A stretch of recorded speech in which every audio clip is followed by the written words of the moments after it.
Queridos, antes de darmos início, eu quero pedir algo para você. Se você puder se inscrever no nosso canal, vai nos ajudar bastante para que o YouTube recomende essa mensagem para outras pessoas. Quanto mais inscritos, mais o YouTube vai nos recomendar. Então eu conto com você para deixar o seu like, para deixar um comentário. Se você quiser pedir oração, você pode pedir oração aí nos comentários. Então, conto com você. E se você já puder fazer isso agora, nos ajude. Inscreva-se no canal. Tá bom? Muito obrigado a você e que Deus te abençoe pela tua disposição. Glória a Deus. Aleluia pelo nome do Senhor. O nosso Deus, Ele é maravilhoso, Ele é grande, Ele é soberano, Ele é forte. E eu estava ouvindo aquela música aqui, Não Pare, e Deus trouxe na minha mente, eu caminhando, muitas das vezes, pensando em voltar para trás. Você caminhando, e às vezes você se pega voltando para trás. Mas Deus fala que Ele não se alegra, ou Ele não, como é que é a passagem? Ele não se agrada daquele que põe a mão no arado e olha para trás e retrocede. Nós, filhos de Deus, não fomos feitos para retroceder em nenhuma área das nossas vidas. É melhor sofrer o dano, porque quando a gente volta, a gente cumpre. É melhor a gente sofrer o dano do que retroceder, porque Deus vai nos garantir a vitória de um jeito ou de outro. De um jeito ou de outro, Ele vai nos garantir a vitória. E eu quero falar com você hoje. Nós estamos agora na nossa série de 1 Coríntios. Nós ministramos sobre a divisão da igreja no capítulo 1, 2, 3 e 4, no domingo passado. E hoje eu vou falar com você o capítulo 5 de Coríntios. Vai ser a primeira parte, que é o capítulo 5, 6 e 7. Vou fazer a primeira parte de Coríntios e a sua integridade sexual. O pastor vai falar de sexo. Natural, não é? Faz parte da vida. Eu lembro na escola, você nasce, cresce, reproduz, envelhece e morre. Está lá o reproduz.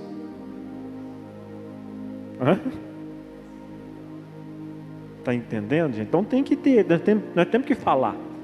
Porque se não falar, você nunca vai ter a noção segundo a palavra de Deus. Qual que é o problema hoje? A sexualidade é a primazia no dia a dia das pessoas.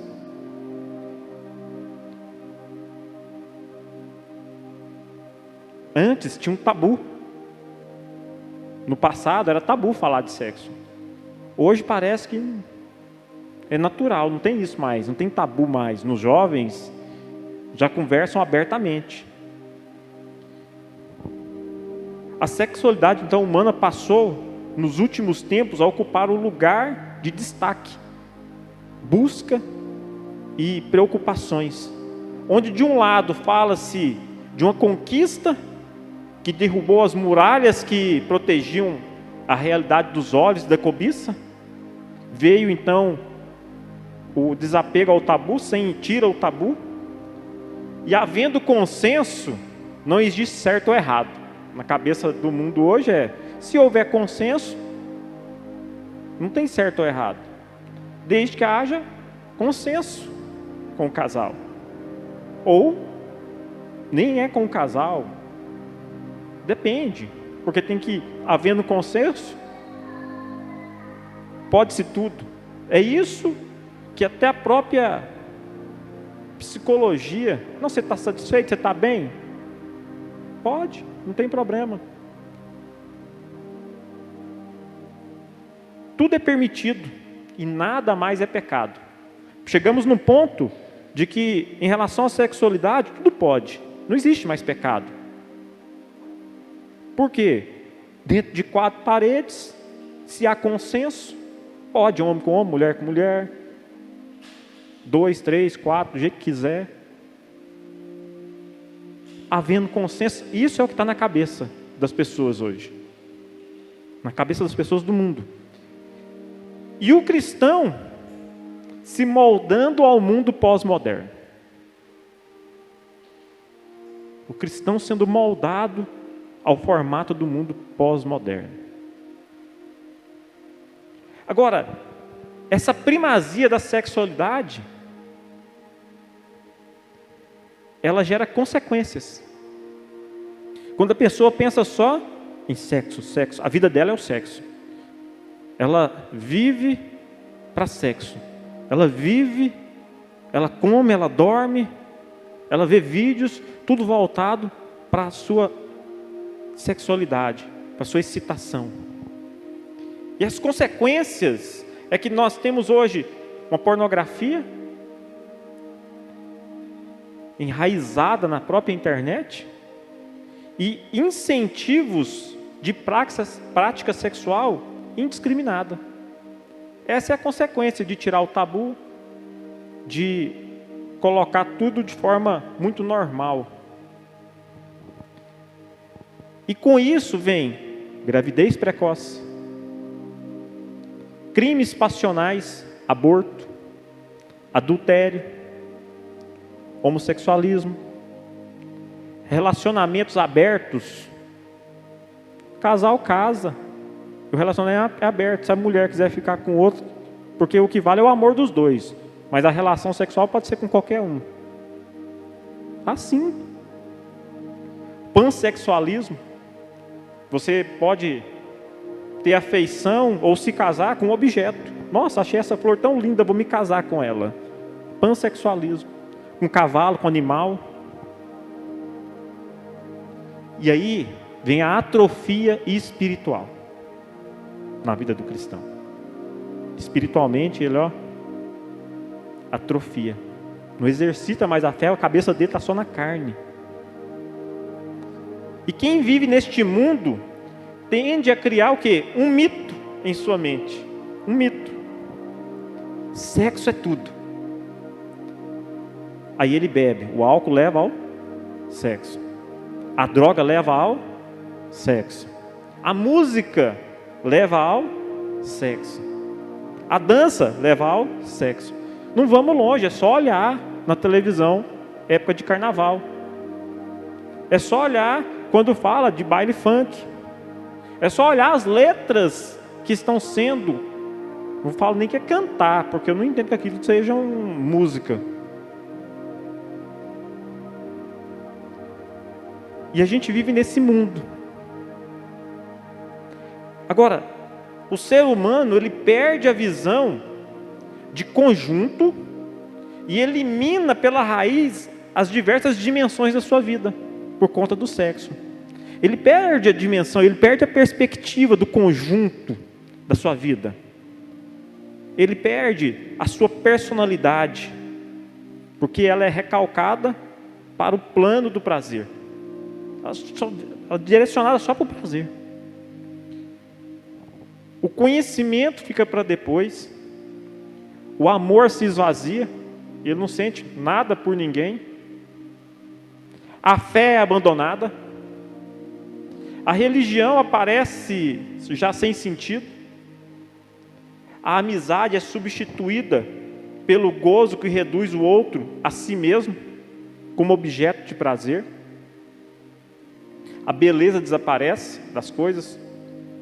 E a pessoa começa a se sentir vazia. E a vida sem valor. Essa é uma sociedade que nós estamos inseridos nela.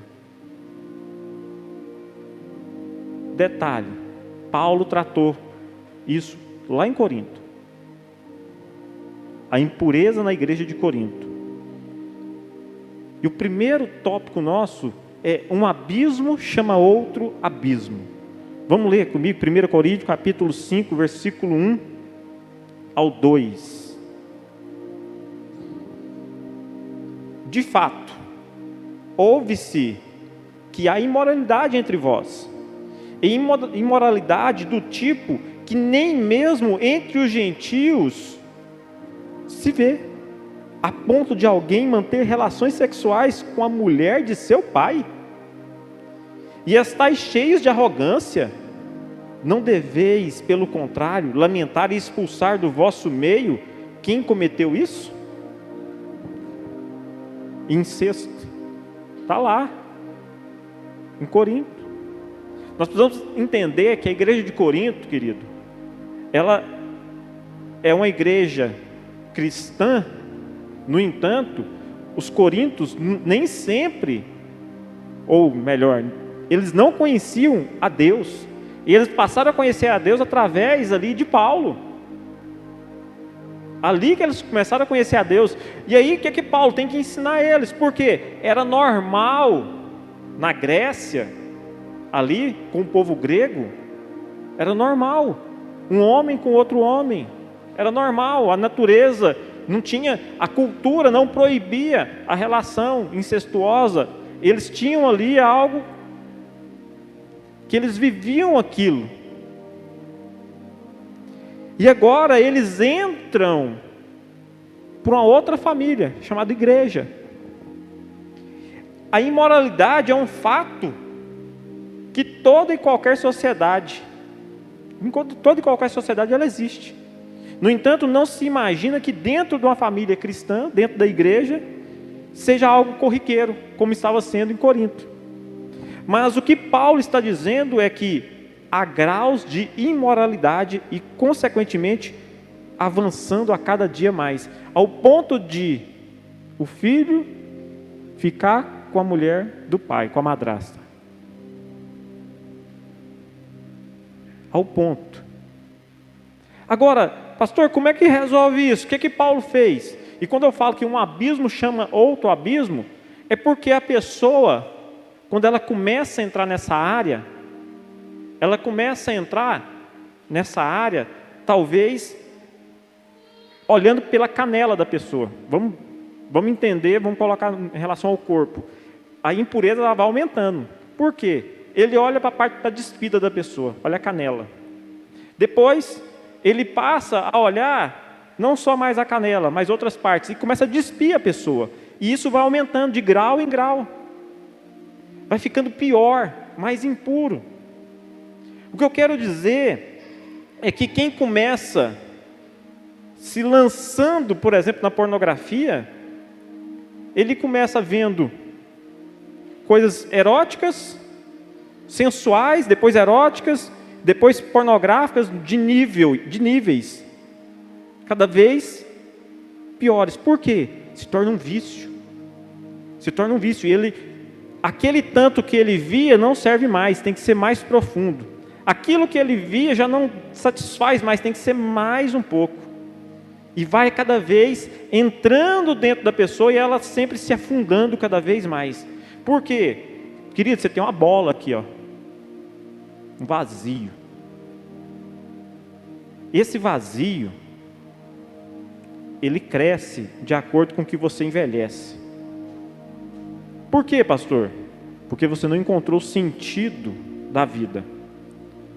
E aí você tenta preencher esse vazio com as coisas que a vida te dá, os prazeres que a vida te dá.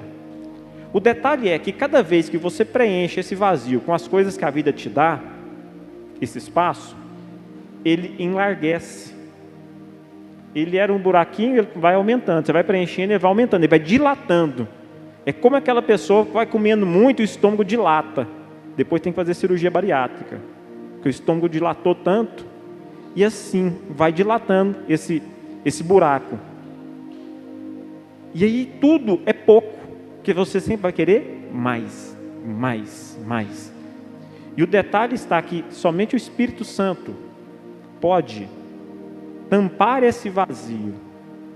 Porque o Espírito Santo ele enche-nos. Por que você precisa estar sempre cheio? Porque o vazio, mesmo na vida do cristão, ele pode existir, mesmo o Espírito Santo estando nele. Por isso você precisa sempre se encher, para que ele ocupe todo o lugar na sua vida, para que você não deixe brecha. Olha a brecha. E é na brecha que o inimigo ataca. Então você precisa estar cheio. E Paulo então nos diz algumas atitudes de um cristão diante da imoralidade. Vamos ler no versículo 3 ao 13, como que ele nos orienta. Embora eu esteja ausente fisicamente, estou presente em espírito, e já julguei quem fez isso, como se estivesse presente. Quando vos reunirdes em nome de nosso Senhor Jesus, e eu estando convosco em espírito, junto com o poder de nosso Senhor Jesus, entregai esse homem a Satanás, para a destruição da carne, para que o espírito seja salvo no dia do Senhor Jesus. O vosso orgulho não é bom. Não sabeis que um pouco de fermento faz com que toda a massa fique fermentada? Removei o fermento velho, para que sejais massa nova, sem fermento, assim como de fato sois. Porque Cristo, nosso Cordeiro da Páscoa, já foi sacrificado.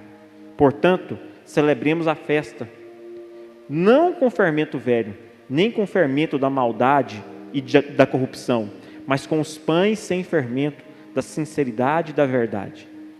Já vos escrevi por carta que não vos associeis com os imorais. Não me referia aos imorais deste mundo, nem aos avarentos, ladrões ou idólatras.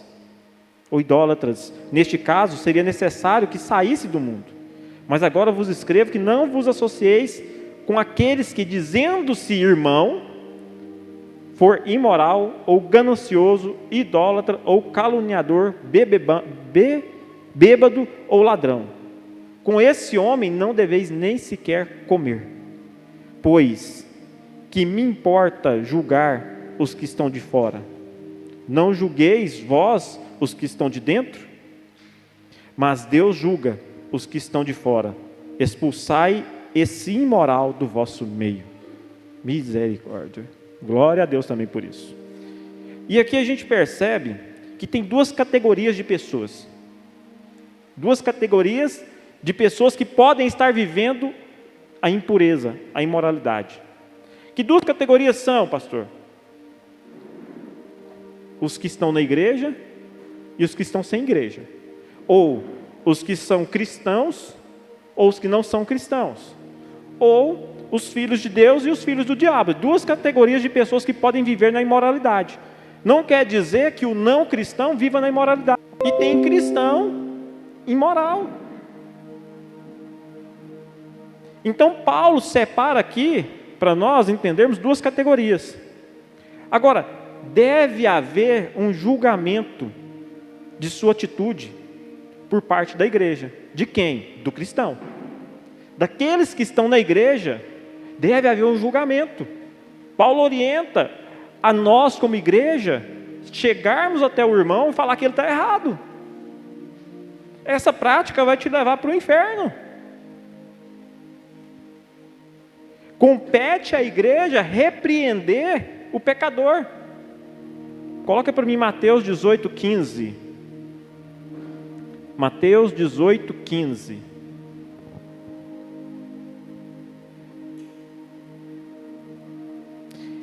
Se teu irmão pecar contra ti, vai a sós com ele e repreenda-o. Se te ouvir, ganhaste teu irmão. Jesus falando. Mas se ele não te ouvir, leva ainda contigo mais uma ou duas pessoas, para que toda a palavra se confirme pela boca de duas ou três testemunhas. Eu tinha falado isso aqui na hora do dízimo, está aqui, a passagem. Versículo 17. Se ele recusar a ouvi-las, dize-o à igreja.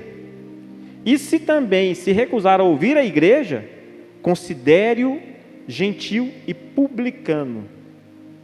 Em verdade vos digo, tudo que ligardes na terra, terá sido ligado no céu. E tudo quanto desligares na terra, terá sido desligado no céu.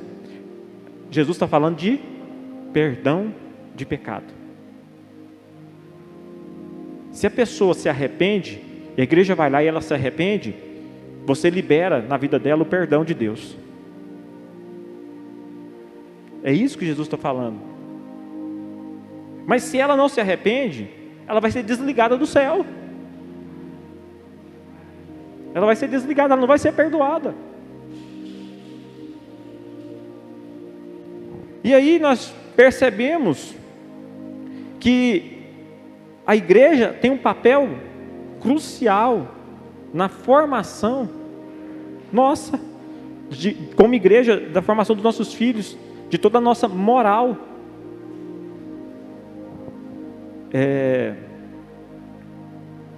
Oi, Ana Laura. Tudo bem? Glória a Deus. Olha só, nós não devemos nem sequer comer juntos com tais pessoas. Mas pastor, é muito drástico esse negócio, não concordo com isso. Querido, não fui eu que inventei, não. Está escrito na Bíblia. Não fui eu que inventei. Existe um motivo para estar aqui. Eu entendo que uma pessoa que se diz irmão e não muda de vida, não muda a sua prática, se mantém naquela prática, ele está dando um exemplo para os de fora, muito pior ainda para os de dentro. Então nós não podemos. E Paulo fala o quê? Com os de fora você pode, porque os de fora já estão lá no mundo mesmo, não tem problema.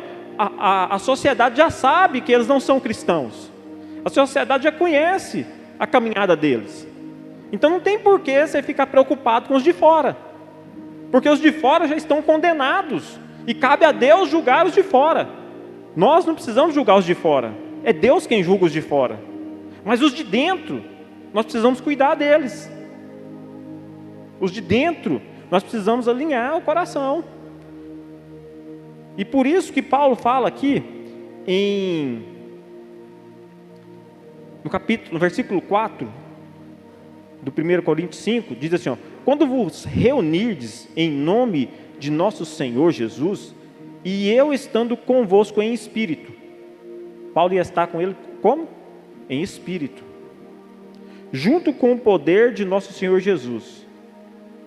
Olha que existe algo espiritual por trás disso. Paulo não estava falando simplesmente de uma questão.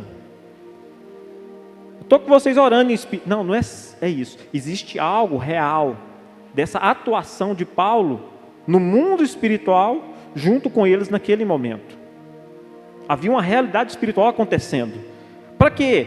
Para que nós entreguemos esse homem a Satanás para a destruição da carne, para que o espírito seja salvo no dia do Senhor Jesus. Ele era salvo, ele era cristão, mas a tal ponto que ele ia ser entregue para Satanás, para a destruição da carne, ele tinha que morrer. O testemunho dele não podia ficar fazendo parte da igreja. Agora, o cristão, o que pode fazer então o cristão, pastor? Parece que não pode fazer nada, porque tudo que eu gosto não pode. Querido, o pecado é maravilhoso. Se fosse ruim, você precisava de lutar contra ele. Não precisava de lutar. Mas o que tem que ser feito? O cristão pode fazer sexo com a esposa, dentro do casamento. O cristão pode ir à festa. O cristão pode dançar. O cristão pode beber, pode comer. O cristão pode ser político. O cristão pode ser empresário. Tudo ele pode, mas com equilíbrio. Equilíbrio. O que não pode é o exagero. O que não pode é quebrar os princípios da palavra. O pecado está no excesso. Aí é que está o problema. Hoje você fala político, a mesma coisa que você fala corrupto. Ou você fala dono de empreiteira, a mesma coisa de falar corrupto. Então vai criando-se alguns nomes e sinônimos a esses nomes pejorativos. Talvez, se o seu filho falar assim, eu vou na festa, você, meu Deus, que festa que você vai? Talvez ele vai na festa do aniversário da filha do pastor. E você já fica doido falando que vai para festa.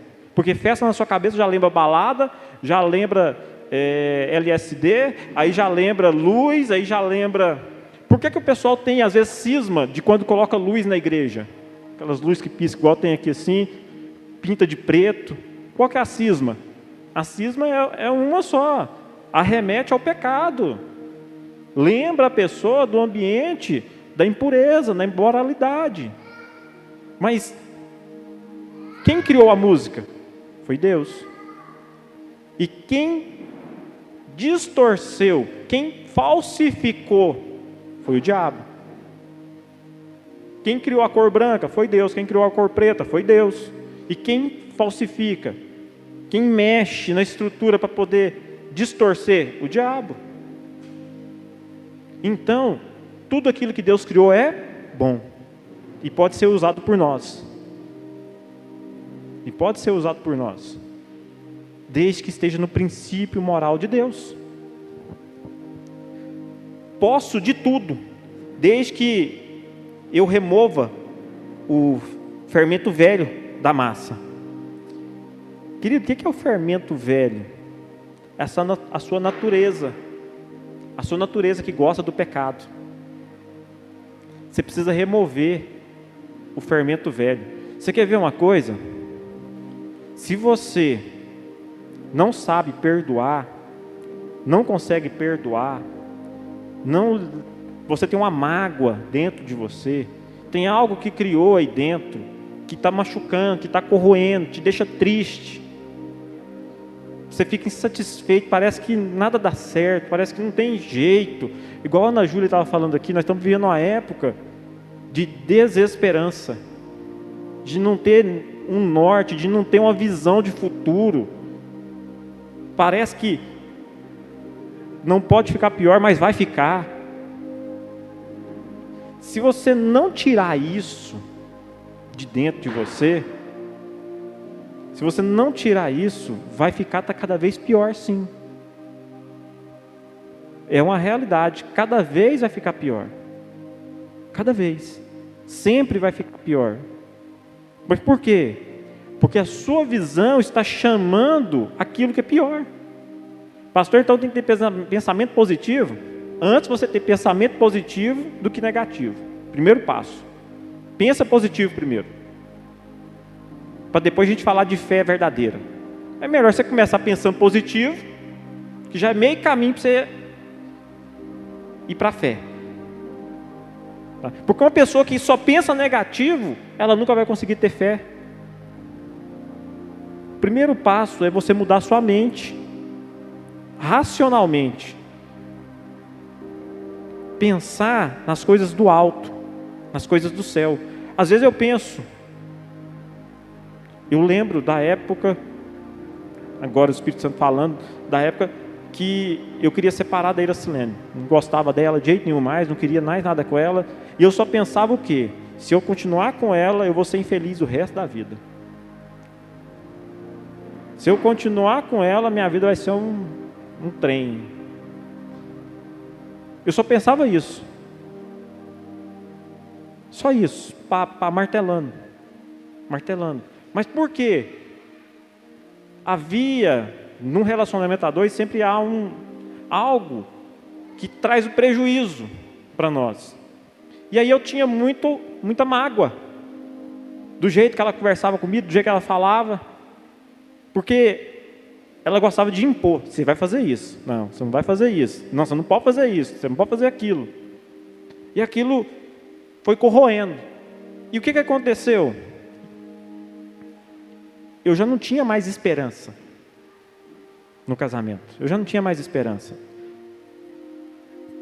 Mas Deus tirou de dentro de mim esse sentimento.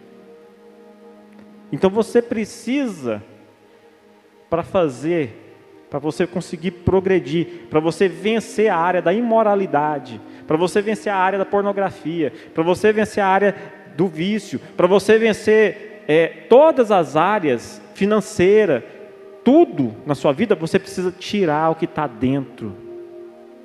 que seja falta de perdão, então perdoe. Que seja mágoa, que seja culpa, que seja ressentimento. Você precisa tirar de dentro. Essa é a questão. Essa é a questão. Você precisa remover aqui de dentro. Agora, isso só vai acontecer se você se permitir. Você precisa se permitir. Deus tem o melhor para nós. Deus tem o melhor, queridos. Eu sou prova disso, porque eu resolvi tirar de dentro de mim a culpa, o fracasso. Eu resolvi. E eu não me arrependo em momento nenhum de ter continuado com a minha família. Em momento nenhum. Foi uma bênção atrás da outra pela minha atitude. Atitude de fé. Porque mesmo sem ter esperança, eu esperei na esperança. Eu esperei em Deus. E Deus fez o milagre. Deus fez o milagre. Então, é querer. Então não é, pastor, eu tenho vício e não dou conta de parar. Pronto, você não falou que você não dá conta de parar, pensando negativo. Para aí. Primeiro passo não é o que você pensa, mas a sua atitude. Faz uma atitude de parar. E aí você vai tendo força, porque quem te dá essa força é o Espírito Santo. Para que você possa sair desse lamaçal, disso que te aprisiona, que te faz escravo. E eu quero concluir pensando com você. Só que antes, a questão do fermento, onde eu estava falando, do velho fermento, a questão é, tudo que é velho, tudo que remete ao pecado, ele sai para que você coma pão sem fermento. Aí a vida muda. E aí eu quero então pensar o quê? Você se considera parte do corpo de Cristo? Responde para você, sim ou não? Você se considera parte do corpo de Cristo? Não tem talvez, é sim ou não? Respondeu, se sim, se você se considera parte do corpo de Cristo, então essa reflexão é para você. Qual função você tem exercido no corpo? Vou te dar duas opções. Se você é parte do corpo de Cristo, qual função você tem exercido no corpo? Duas opções. De santificar ou de sujar o corpo? Qual dessas opções você tem vivido? Você está santificando o corpo ou você está sujando o corpo? Ou nós podemos falar, você está cuidando do corpo ou você está contaminando o corpo? Você está sendo uma célula que combate os inimigos que tentam entrar? Ou você é aquela célula rebelde, cancerígena, que sai se multiplicando, querendo corroer o corpo? Nós precisamos pensar isso, porque nisso está a nossa integridade sexual. A minha integridade sexual ou suja ou santifica. Você já pensou Jesus buscando a noiva dele, o corpo de Cristo indo para o céu, para Jesus? Você acha que vai a parte da célula cancerígena? Você acha que vai a parte suja? Não vai, querido. Deus não vai se contaminar com sujeira. Agora, para quem disse que não, eu não me considero cristão, pastor. Então eu quero que você pense. O que vivi até hoje irá me livrar da condenação do inferno? Por melhor que tenha sido a sua vida até aqui, você acha que o jeito que você está vivendo vai te livrar do inferno? Porque aquele que não está com Jesus não tem como ir para o céu, é o passaporte. O passaporte não se chama IBN em umas. O passaporte para ir para o céu se chama Jesus Cristo. Você precisa ter o passaporte. Não é Assembleia de Deus, não é católica, não é adventista, não é testemunho de Jeová. O que te permite entrar no céu é reconhecer Jesus como Senhor. E ponto. Agora, o que você vive hoje irá durar quanto tempo? para quem não é cristão, o que vive hoje vai durar quanto tempo? No máximo mais uns 30, 50 anos. E o vazio do peito? Com que você tem preenchido esse vazio que está aí? Lembrando que cada vez o vazio só vai aumentando, aumentando. E fica muito mais difícil tampá-lo. Cada vez mais um abismo chamando outro abismo. Então nós precisamos pensar o que a nossa integridade sexual tem feito na nossa alma. Porque ela nos protege, a nossa integridade sexual nos protege, nos santifica e nos faz mais forte. Mas quando eu me deixo pelas impurezas, pode chamar Carol.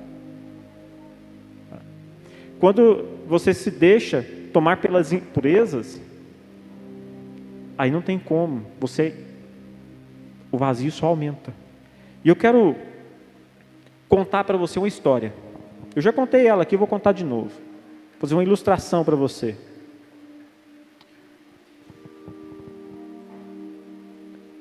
Tinha um navio militar do ano de 1951.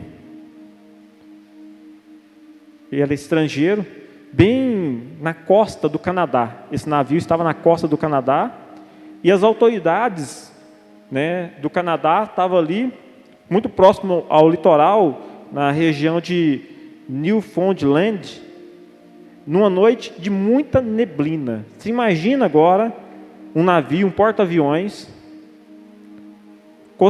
costeando ali o Canadá, a noite muito escura, muita neblina. O comandante do navio avistou uma luz em rota de colisão com ele e solicitou favor alterar seu curso 15 graus para norte, para evitar colisão com a nossa embarcação. Os canadenses responderam de pronto: recomendamos mudar seu curso 15 graus para sul. O comandante ficou mordido. Nós somos um navio militar, repito, mude o seu curso. Mas o canadense insistiu. Recomendamos mudar o seu curso 15 graus para o sul, para evitar colisão.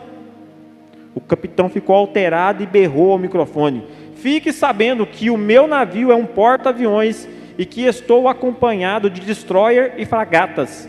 Exigimos que vocês mudem o seu curso 15 graus ao norte imediatamente. E o canadense calmamente respondeu: isso é impossível, senhor.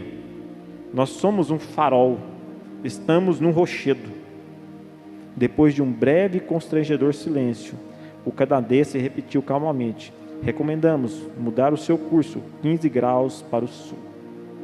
Provérbios 16:5 diz assim: abominável é ao Senhor todo arrogante de coração.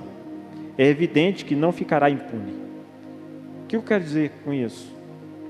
Que muitas das vezes Deus fala para nós mudarmos o curso da nossa vida, mas nós somos tão arrogantes, tão prepotentes, que nós queremos continuar da mesma forma e não fazemos esforço nenhum para mudar o curso das nossas vidas. Não fazemos esforço. E o fim é a morte. Você bate de frente com um rochedo. Então, quando ouvir a voz de Deus, mude o curso. Mude o curso. É melhor ceder. É melhor ser feliz do que ter razão. É melhor ser feliz do que ter razão. Vamos adorar?